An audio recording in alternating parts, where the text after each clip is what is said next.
Bíblias.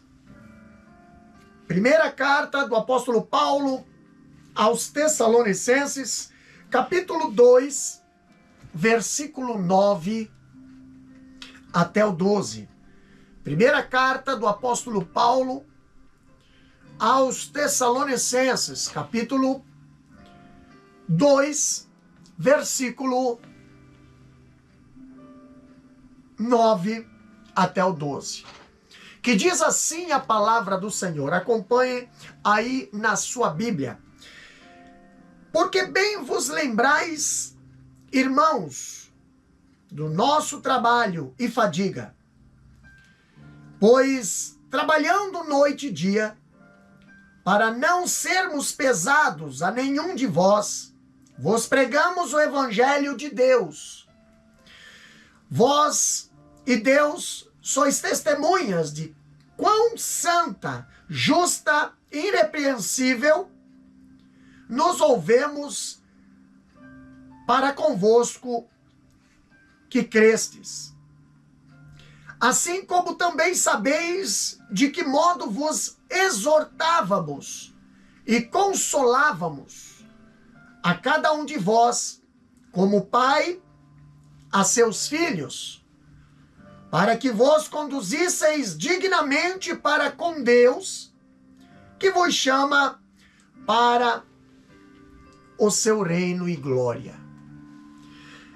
Meus queridos irmãos, olhando para este tema, Paulo, um exemplo de pastor. Aqui nós vemos a palavra de Deus nos apresentando a partir do capítulo 2, versículo 9 em diante de 1 Tessalonicenses. Os irmãos podem acompanhar aí com as suas Bíblias. Nós vemos Paulo, um pai exemplar. E quando olhamos para este pai, nós vemos que o verdadeiro pai não é apenas o que gera filhos, mas também o que cuida deles. E aqui nós vamos observar alguns pontos importantes do ministério de Paulo como pai espiritual. Pai espiritual dos Tessalonicenses.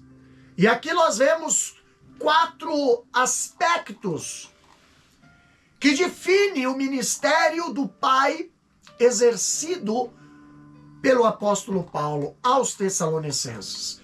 Então a Bíblia diz no capítulo 2 de 1 Tessalonicenses, versículo 9, aqui nós vemos um trabalho memorável. Paulo apresentando um trabalho memorável. Então, apesar de a igreja de Filipos enviar dinheiro para ajudá-lo em Tessalonicenses ou em Tessalônica, por 2 vezes, como nós vemos ali em Filipenses, capítulo 4, versículo 15 e 16, Paulo dizendo isso. Embora fosse o seu direito exigir sustento da igreja, como nós vemos no versículo 7, Paulo, ele decidiu trabalhar para se sustentar. O pai, ele trabalha para sustentar a família. E aqui ninguém podia acusá-lo responsavelmente de ganância financeira. Mesmo tendo o direito legítimo de exigir o seu sustento, Paulo, ele não dependia dele para fazer a obra de Deus. Paulo, ele não estava no ministério por causa do salário, mas a sua motivação nunca foi o dinheiro, mas a glória de Deus, a salvação dos perdidos e a edificação da igreja. Então, quando nós vemos aqui o trabalho memorável do apóstolo Paulo, nós vemos um segundo ponto, que é no versículo 10, diz: vós e Deus sois testemunha de quão santa, justa e irrepreensivelmente nos ouvemos para convosco, os que crestes. Aqui nós encontramos um procedimento irretocável de Paulo. Queridos, Paulo evoca agora o testemunho de Deus e o testemunho da igreja acerca do seu procedimento no meio dos Tessalonicenses. Paulo, ele tinha uma relação certa com Deus, uma relação certa consigo e também uma relação certa com a igreja. E aqui nós observamos 3 adjetivos que representam advérbios gregos que têm significados próximos entre si. E também são colocados juntos, visando uma ênfase. Então vamos ver esses 3 adjetivos. Primeiro, nós vemos Paulo, ele viveu de forma piedosa. Versículo 10. De forma piedosa, ou o termo grego, né? Rósios, que quer dizer piamente, santamente. Aqui descreve o dever da pessoa para com Deus. E isso fala da correta relação de Paulo com Deus. Quando Paulo fala no versículo 10, e vós e Deus sois testemunhas de quão santa, justa e irrepreensivelmente nos ouvemos para convosco. A piedade, ela tem a ver com uma vida de santidade, pureza e fidelidade a Deus. A piedade, meus queridos irmãos, trata da verticalidade da vida. Verticalidade da vida.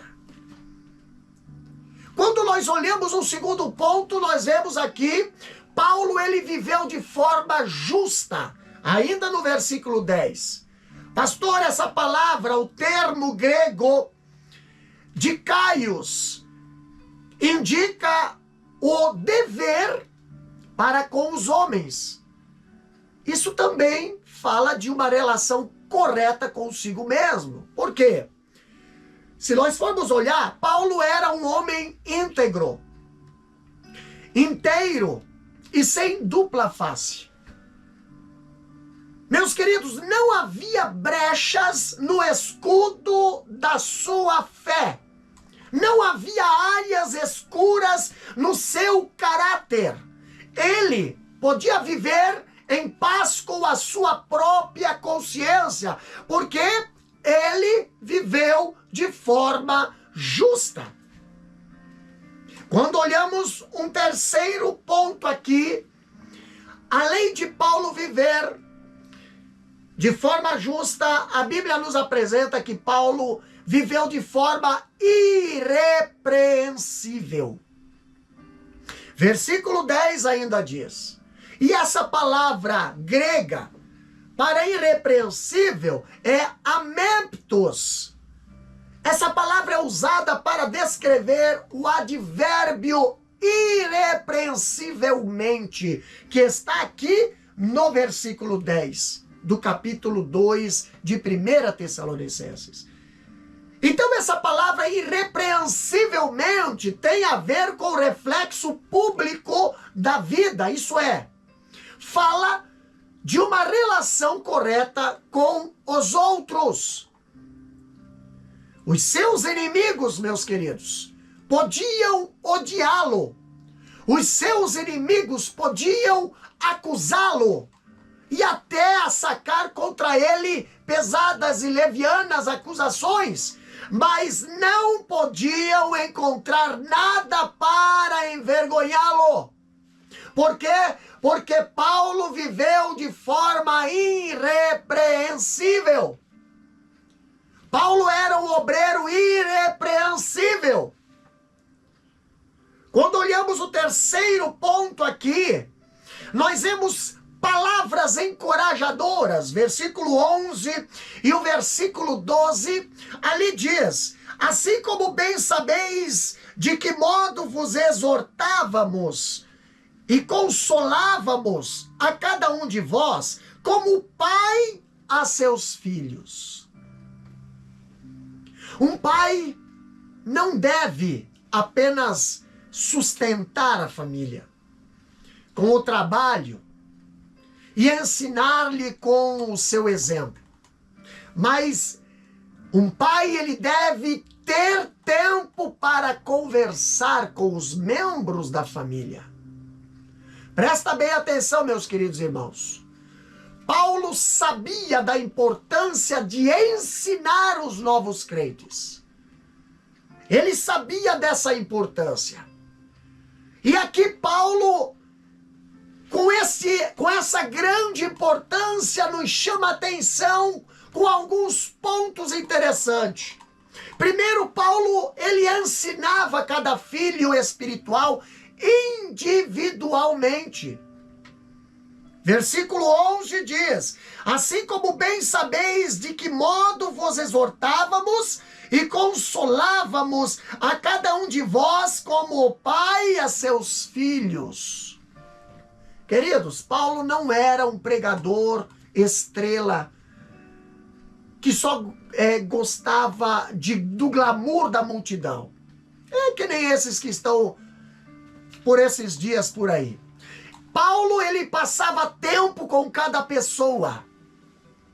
Paulo não era um showman. Paulo não era um ator. Paulo não era um astro que sobe a um palco sob luzes da ribalta para entreter a multidão. Não, Paulo não era isso. O apóstolo Paulo, ele era um pai para quem cada filho tinha valor singular. E porque estava pronto a dar a sua própria vida por aqueles filhos. Então, Paulo, ele ensinava cada filho espiritualmente e individualmente. Paulo, ele exortava cada filho na fé. Versículo 12, a parte A diz: para que vos conduzisseis dignamente para com Deus, que vos chama para o seu reino e glória. O que nós aprendemos aqui? A palavra exortar, meus queridos, ela traz a ideia de estar ao lado para encorajar. Então aqui nós aprendemos com o apóstolo Paulo que um pai responsável equilibra a disciplina com encorajamento. Ele usa a vara da correção, mas também ele ministra o amor. Ele tem firmeza, mas ele também tem doçura. Ele faz dos filhos os seus verdadeiros discípulos. Estamos falando do apóstolo Paulo para com a igreja de Tessalônica. Outra coisa que nós aprendemos com o apóstolo Paulo como pai, Paulo consolava cada filho na fé. A parte B do versículo 12 diz bem assim: que vos chama para o seu reino e glória. Então essa palavra, ela está ligada à ação.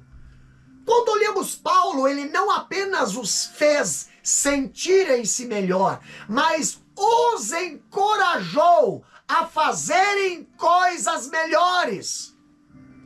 Meus queridos, encorajamento. Anima a igreja, anima o povo, anima os obreiros, anima a família, anima a cada um que está ao seu lado, anima. E era isso que Paulo fazia com a sua igreja, com a igreja de Tessalônica. Paulo admoestava cada filho na fé. E essa palavra admoestrar, meus queridos irmãos, ela vem da palavra grega noustesia, que significa confronto. O papel de um pai não é, em todo o tempo, o de agradar os filhos. Mas o papel do pai, em todo o tempo, é prepará-los para a vida. Então, quando nós lemos aqui o escritor James Hunter, em seu livro do título Monge e o Executivo, ele escreve ali que um pai ele precisa distinguir entre o desejo e a necessidade. O papel do pai não é atender a todos os desejos dos filhos, mas o papel do pai é suprir as suas necessidades. Um pai responsável, meus queridos irmãos, ele confronta seus filhos, ainda que esse expediente tenha de levá-lo às lágrimas, mas ele quer ensinar, ele quer preparar os seus filhos para enfrentar a vida, o dia a dia, a caminhada. E Paulo, quando ensinava a igreja de Tessalônica, os seus filhos na fé, Paulo não ensinava para interter eles, mas Paulo ensinava-o como os filhos preparando-os para levá-los ali a ter uma vida comprometida com a palavra do Senhor. O propósito sublime aqui desta atitude do apóstolo Paulo, meus queridos irmãos, o propósito de Paulo ao ensinar os seus filhos na fé, presta atenção, era que eles vivessem de modo digno de Deus. O termo digno, utilizado aqui por Paulo, traz a ideia de uma balança, aonde nossa vida deve equilibrar-se com a vida de Cristo. Então o alvo de Paulo era levar os crentes à maturidade espiritual, coisa que hoje está faltando em muitas. A maturidade espiritual. Os tessalonicenses, eles deveriam atingir a plenitude da estatura de Cristo. Maturidade espiritual. Então Paulo aqui, ele se apresenta como um pai exemplar. Paulo aqui, ele se apresenta a partir do versículo 13, aonde diz: pelo que também damos sem cessar graças a Deus, pois havendo recebido de nós a palavra da pregação de Deus, a recebeste não como palavra de homem, mas segundo é na verdade, como palavra de Deus, a qual também opera em vós os que crestes. Aqui Paulo, ele se apresenta como um pastor amoroso. Queridos, o pastorado é uma mistura de alegrias e lágrimas. O pastorado é uma mistura de conquistas e sofrimentos. O pastor participa das vitórias, mas o pastor também participa das perdas do rebanho.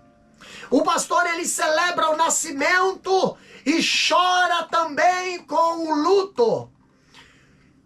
Vai de uma festa de núpcias para o momento amargo de um velório no mesmo dia. Então, quando nós vemos aqui 3 recursos divinos que temos nos tempos de sofrimento e perseguição. Primeiro é a palavra de Deus dentro de nós, o povo de Deus ao redor de nós e a glória de Deus diante de nós. Então, quando nós vemos esses três aqui, atitudes divinos nos tempos de sofrimento, nós vemos no capítulo 2, versículo 13 de 1 Tessalonicenses, aqui a palavra de Deus dentro de nós. Da pregação da mensagem, Paulo se volta para o recebimento dela e encontra ali razão para dar graças a Deus pela resposta positiva dos tessalonicenses. A igreja, meus queridos, de Tessalonicenses, ou a igreja de Tessalônica, ela recebeu a palavra de Deus como palavra de Deus. Eu pergunto para você, como é que você está recebendo a palavra de Deus hoje? Você está recebendo a palavra de Deus como palavra de Deus? Ou você está lá recebendo a palavra de Deus como um ataque? Palavra de Deus como uma perseguição? Palavra de Deus como algo que você não está gostando? Mas o povo de Tessalônica, o povo de Deus de Tessalônica, eles receberam o ensino da palavra de Deus como palavra de Deus. Eles a tiveram em alta conta. Então a palavra tornou-se de fato para eles a única regra de fé e prática.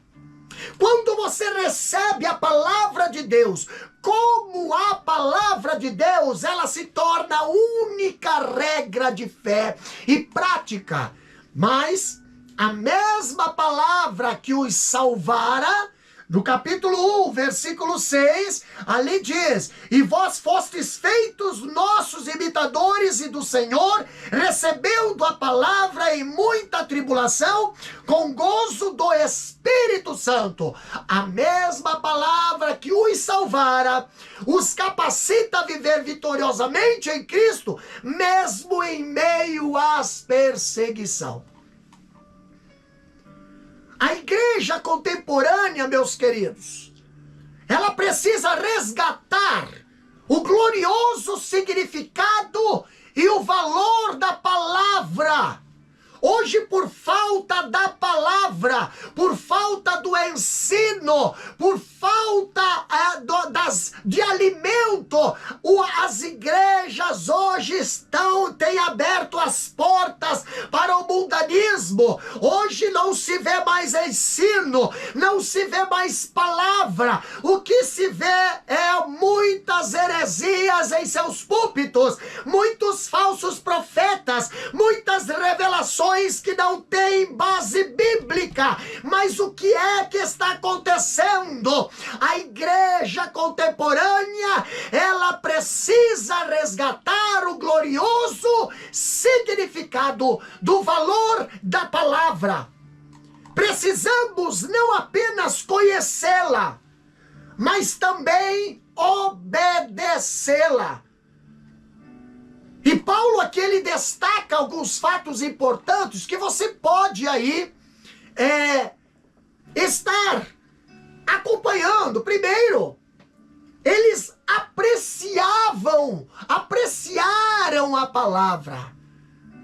A palavra não era uma fadiga para eles. O estudo bíblico não era uma canseira para eles. A palavra não era colocada em segundo plano para eles. Não. A igreja de Tessalônica, eles apreciaram a palavra de Deus.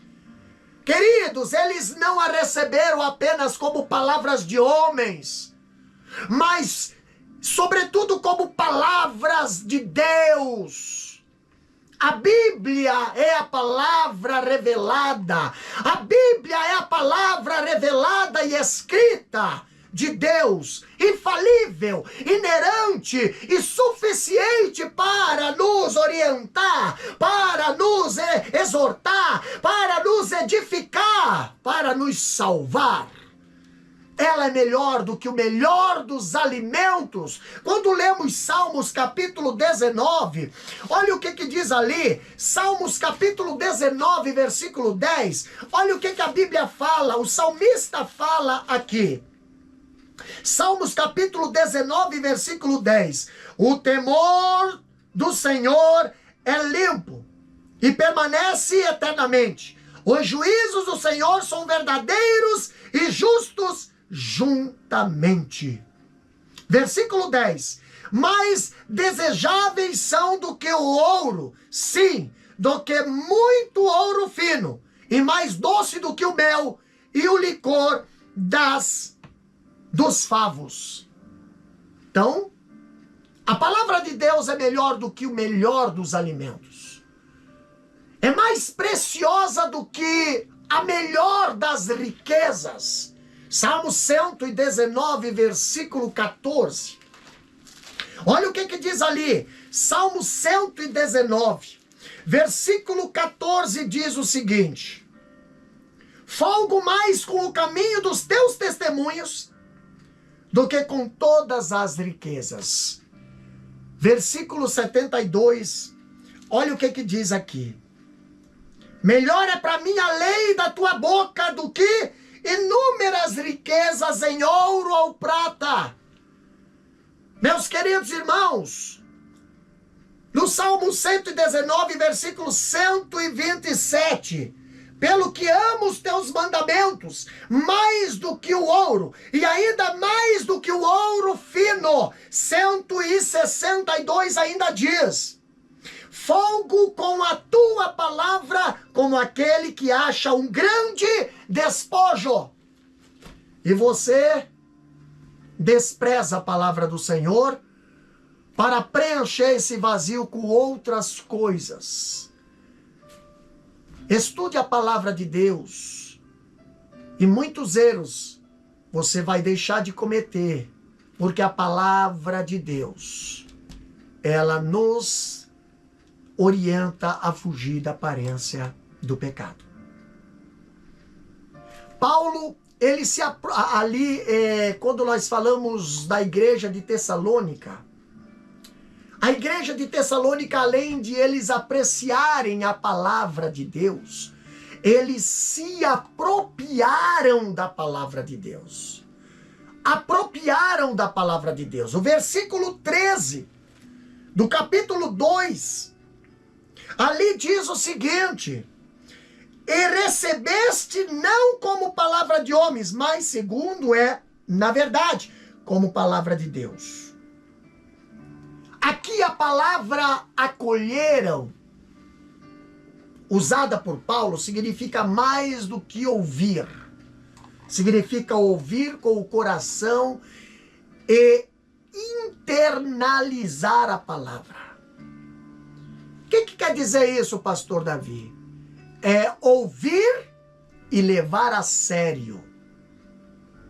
Nesse tempo em que vivemos, muitas igrejas têm substituído a pregação pelo entretenimento.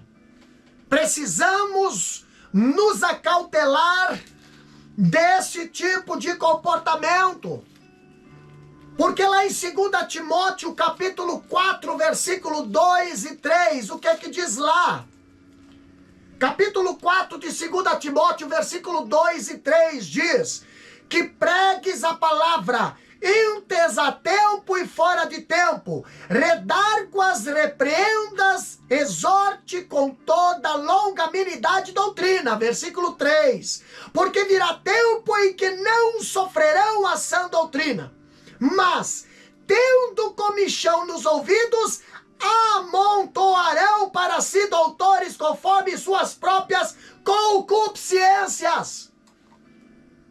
Queridos, a igreja de Tessalônica, além de ouvir a palavra de Deus como palavra de Deus, eles se apropriaram da palavra de Deus. Não há esperança para a igreja fora da palavra de Deus. Você pode estar cheio, o templo pode estar cheio, o conjunto pode estar completo. Pensa na coisa mais linda do mundo, mas se não tiver a palavra de Deus como prioridade, não haverá vida abundante para a igreja sem a palavra de Deus. Não precisamos buscar as novidades do mercado da fé, mas buscar as finas iguarias da mesa de Deus, a palavra de Deus. Aqui nós temos 66 livros, ricos em alimento. A Bíblia, meus queridos ouvintes e irmãos, ela é um banquete com alimento rico, ela é um banquete nutritivo, ela é um banquete variado, e nela nós temos tudo o que precisamos para crescer na graça e no conhecimento de Cristo Jesus. Quando olhamos a igreja de Tessalônica, eles receberam a palavra, eles aplicavam a palavra. Quando nós falamos que eles aplicaram a palavra, versículo 13, ainda dizendo aqui de 2 Tessalonicenses capítulo 2. 1 Tessalonicenses capítulo 2, versículo 13. Ali diz: os que crestes. A palavra de Deus, ela estava operando eficazmente nos crentes ali. Mas houve aplicação da palavra. E a palavra aplicada, queridos, gerou mudança e transformação de vida. O que é que eu estou aprendendo aqui, pastor? A palavra não pode ficar apenas no conhecimento. A palavra não pode apenas ficar no ouvir. A palavra precisa ser colocada em prática. A palavra colocada em prática gera mudança, gera transformação. Por que muitas pessoas hoje aceitam a Cristo e não tem mudança, a sua vida não muda, não tem transformação, não tem libertação? Por quê, pastor? Porque a palavra não está sendo colocada em prática nesta vida. A palavra de Deus em nós é uma grande fonte de poder nos tempos da prova. Sim, se nós colocarmos em prática a palavra de Deus, tu pode ter certeza, ela vai ser lâmpada para os nossos pés, ela vai ser luz para o nosso caminho, ela vai ser pão que alimenta a nossa alma, ela vai ser água que mata a nossa sede, ela pode ser muito mais, mas ela precisa ser colocada em prática. Você coloca a palavra de Deus em prática na tua vida? Ou você só usa ela, mas não coloca em prática? Só usa ela, mas não vive ela? Só usa ela, mas não pratica ela? No versículo 14 até o versículo 16, aqui nós vemos Paulo dizendo assim: porque vós, irmãos, haveis sido feitos imitadores das igrejas de Deus, que na Judeia estão em Jesus Cristo. Portanto, também padecestes de vossos próprios concidadãos, e mesmo que os judeus lhes fizeram a eles. Olha só o que diz o 15. Os quais também mataram o Senhor Jesus e os seus próprios profetas, e nos têm perseguido e não agradam a Deus e são contrários a todos os homens. E nos impedem de pregar aos gentios as palavras da salvação, a fim de encherem sempre a medida de seus pecados. Mas a ira de Deus caiu sobre eles até ao fim. Aqui nós vemos o povo de Deus ao redor de nós. A prova de que os tessalonicenses tinham recebido verdadeiramente a palavra podia ser vista na sua disposição de passar por aflições em prol da sua fé. E também resposta a esta que os colocou lado a lado com outros cristãos e na realidade, né, com o próprio Jesus. Então, quando nós estamos passando por uma tribulação, meus queridos, nós somos levados a pensar que estamos sozinhos e que os nossos sofrimentos é o maior do mundo. Mas precisamos levantar os olhos e saber que há outras pessoas passando pelo mesmo sofrimento.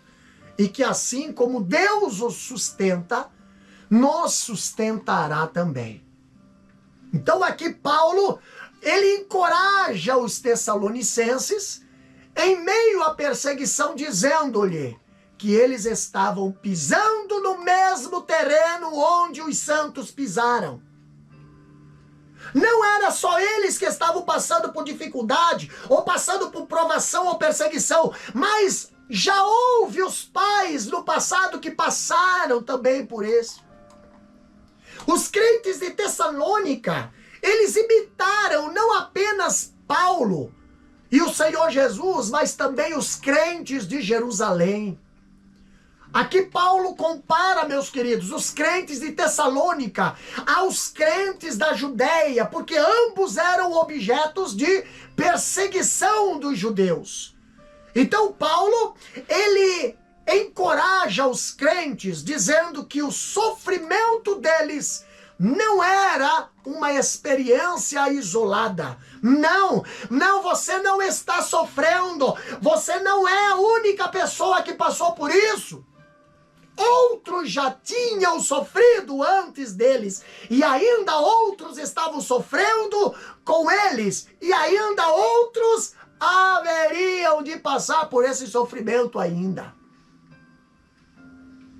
Então, assim como o sofrimento não destruiu a igreja no passado, lá da Judéia, mas o sofrimento, meus queridos, antes a purificou enquanto seus perseguidores ali estavam enchendo a medida dos seus pecados. Assim Deus nos livrará e derramará sobre os que nos perseguem o seu justo juízo. Não se preocupa se você está passando por perseguição. Não se preocupa se você está passando por prova. Não se preocupa se você está passando por ataques demoníacos, ataques ali onde está te ferindo, está te prejudicando, está te maltratando. Eu quero dizer, não és a única pessoa que sofreu. Jesus também sofreu. Jesus também mataram. Jesus também esbofetearam. Jesus também cuspiram. Jesus também disseram que ele era um falso profeta. Jesus também zombaram, fizeram pouco caso. Sim, já aconteceu isso algumas vezes. Agora, Paulo fala no versículo 17 ao 20, que a glória de Deus, ela está diante de nós. Quando olhamos versículo 17 até o 20 diz: nós, porém, irmãos, sendo privado de vós por um momento de tempo, de vista, mas não do coração, tanto mais procuramos com grande desejo ver o vosso rosto. Olha aqui. Pelo que também quisemos uma e outra vez ir ter convosco, pelo menos eu, Paulo. Mas Satanás não o impediu. Porque qual é a nossa esperança, ou gozo, ou coroa de glória? Porventura não sois vós também diante do nosso Senhor Jesus Cristo em sua vinda? Olha aqui o que Paulo estava querendo dizer. Se nós olharmos a escatologia para Paulo, nunca foi tema de especulação acadêmica, mas um assunto prático que o encorajava a viver em santidade e a trabalhar no ardor. Mas no que concerne aqui o seu zelo pastoral, Paulo ele apresenta aqui três importantes verdades. A primeira verdade está no versículo 17 e 18. Paulo gostava de cheiro de ovelha. Paulo gostava de estar junto com as ovelhas. Paulo ele estava ausente da igreja apenas fisicamente, mas conservava o rebanho no coração. Ele não tinha pressa para deixá-los, mas ansia para estar com eles. Ele, embora não pudesse haver nenhum encontro face a face ou pessoalmente com os filhos na fé, não deixava de estar bem perto deles nos seus pensamentos e sentimentos. Então Paulo estava longe da vista. A igreja de Tessalônica estava longe da vista, mas não longe do coração. Estava longe da vista, mas não longe da oração. Estava longe da vista, mas não longe do seu acompanhamento e da sua orientação. Os crentes de Tessalônica eram considerados como a sua coroa e alegria, meus queridos. Paulo ele via o pastorado como um campo de batalha espiritual. Versículo 18, ele fala: pelo que bem quisemos, outra vez, uma e outra vez, ir ter convosco, pelo menos eu, Paulo, mas Satanás nolo impediu. Aqui nós vemos o enfrentamento, não apenas perseguição visível, mas também resistência invisível. Satanás aqui em ação para impedir o avanço missionário da igreja. A palavra que Paulo usou aqui, no grego é enekopteion. Enekoptein. Então, essa palavra no grego significa cortar, impedir. Enekoptein. É a palavra técnica que expressa o bloqueio de uma estrada para frear a marcha de uma expedição. E aqui é nessa mesma linha de pensamento que a palavra era usada originalmente para a obstrução de uma estrada, para torná-la intransitável.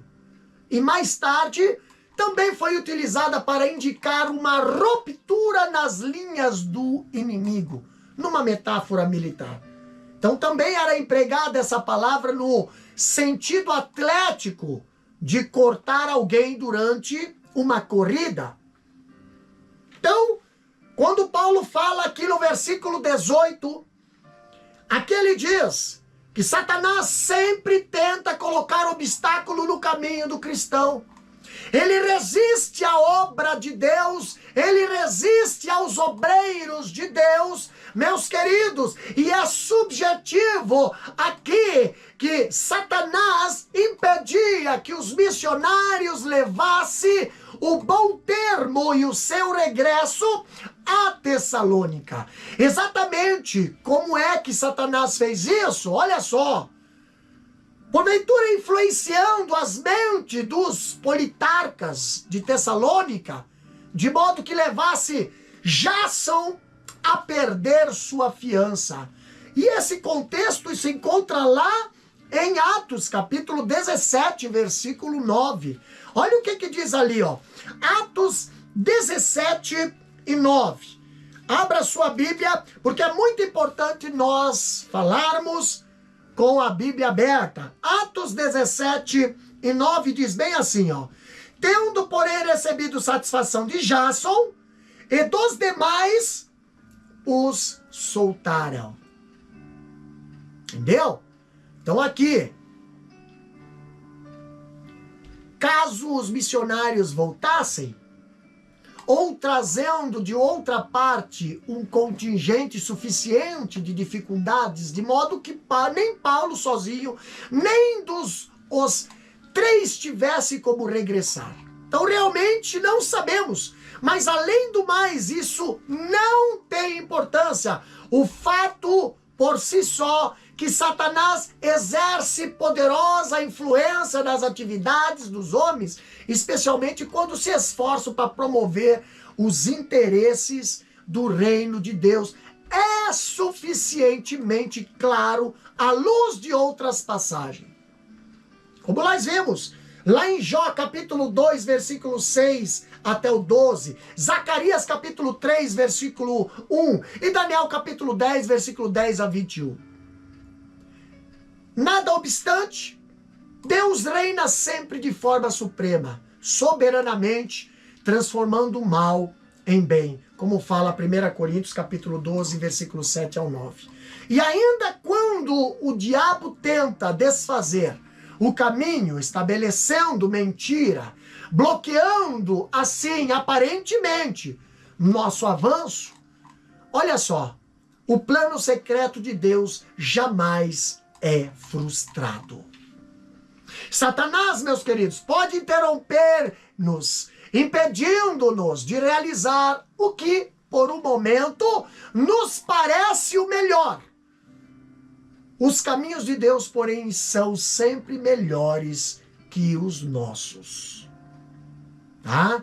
Então, Paulo, aqui ele olhava para cada filho na fé como uma coroa a receber de Cristo na sua volta. Versículo 20. Na verdade, vós sois a nossa glória e gozo. Paulo não apenas declara o seu amor público pelos crentes, mas também se alegra por pensar no dia de Cristo e lembrar que cada crente que ele ganhou será como uma coroa de um vencedor. Meus queridos, nós precisamos não apenas aguardar a segunda vinda de Cristo, mas também ganhar outras pessoas para apresentarmos ao Senhor na sua volta. No grego existe dois tipos ou dois termos distintos para descrever coroa. Um que quer dizer diadema, né? Usa-se quase exclusivamente para a coroa real. E a outro termo é Stefanos, quase exclusivamente para a coroa de um vencedor em alguma lida ou competição atlética. Mas aqui Paulo, ele utiliza a palavra Stefanos no grego. Paulo via os crentes de Tessalônica com sua coroa. A maior glória, meus queridos, a maior glória de um crente não é conquistar riquezas. A maior glória de um crente não é conquistar riquezas, mas ganhar almas. Muitos hoje dizem, meu sonho é ganhar almas, mas quando você vai descobrir, eles estão mais preocupados em ganhar dinheiro, é amontoar para si dinheiro, é amontoar para si bens. Mas a Bíblia diz que quem ganha alma, sábio é. Provérbios capítulo 11, versículo 30. Paulo, então, aqui, ele chama os crentes de Tessalônica de filhos, de ovelhas e também de coroa. Coroa, como diz aqui o versículo 20. Na verdade, vós sois a nossa glória e gozo. Amém? Quer ter galardão? Quer ser sábio? Ganha almas. A Bíblia diz, quem ganha alma, sábio é. Meus queridos, nós vamos finalizar por aqui, prometendo na próximo estudo estar continuando capítulo 3 de 1 Tessalonicenses. Temos muito ainda aqui a estudar sobre este livro, sobre essa carta e aprender com esta igreja, a igreja de Tessalônica. Nunca esqueça de receber a palavra. Nunca esqueça de apreciar a palavra. Nunca esqueça de se apropriar da palavra. Nunca esqueça de aplicar a palavra. Porque a palavra de Deus, ela é a nossa bússola. Ela é o nosso manual que nos leva ao céu, à salvação. Amém? Eu quero orar pela tua vida. Eu quero orar pela tua família. Eu quero orar pela tua necessidade. Você que deseja as orações, nós estaremos orando neste momento pela tua vida. Você que deseja entregar a sua vida para o Senhor, levanta a sua mão aí aonde você está. Você que deseja se reconciliar com o Senhor, este é o momento, esta é a hora. Volta para a casa do Pai. O Pai te ama. O Pai deseja que os teus filhos estejam na sua casa. Que Deus venha a lhe abençoar, que todos os pecados venham a ser perdoados, que todo vício, que toda maldição seja quebrada neste momento na sua vida. O teu casamento que está à beira da separação, neste momento que Deus restaure, que Deus repreenda toda a enfermidade, que Deus repreenda toda perseguição no teu ministério, na tua vida, que Deus possa abençoar a tua casa e os teus filhos. Vamos orar. Pai querido, Pai eterno, na tua presença, Senhor, nos colocamos mais uma vez, Deus, depois de aprendermos a tua palavra, depois de sermos alimentados pela tua palavra, nesta live, Senhor, nesse estudo bíblico, meu Deus, agora, Senhor, vai alcançando a cada vida, vai alcançando a cada um, meu Deus, restaurando vidas, libertando, curando, Pai Santo, recebeu do Senhor no teu reino as vidas que estão entregando para ti, Senhor, as almas que estão se entregando para ti, as vidas que estão se reconciliando contigo neste momento. Abençoa, meu Deus, escreve seu nome no livro da vida, perdoa seus pecados. Deus querido, muito obrigado, Senhor, por mais esse estudo, por mais esta palavra. Abençoa a tua igreja e o povo que está, Senhor, assistindo e compartilhando, irão compartilhar este estudo bíblico. É o que nós te pedimos no nome de Jesus. Amém e amém.